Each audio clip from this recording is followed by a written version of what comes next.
I will show you how to use our commercial washing machine. Firstly, we can see that this is the touch panel, and we can see that we have a language choice. Here are 16 language can be chosen. Let's select the English. Here we can select the machine capacity, language, tempo, and jump.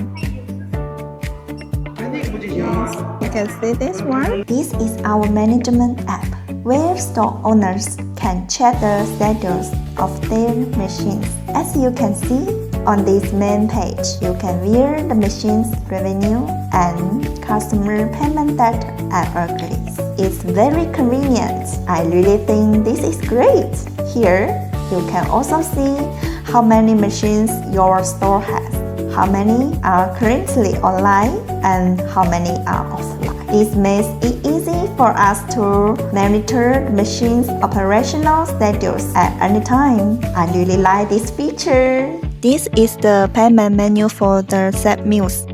Here is our machine's junk. Let me open this for you.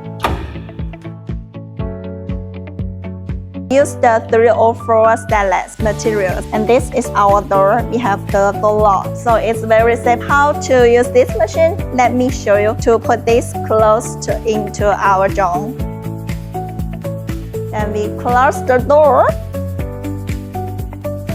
Now let's start it. Use our phone. We can use the QR or WeChat or Alipay, and it will show like this. Then it's successful. Let's start this. You can see this. It is starting. The wash cycle is complete. Let's open the door. Then we can see. And we put out our clothes.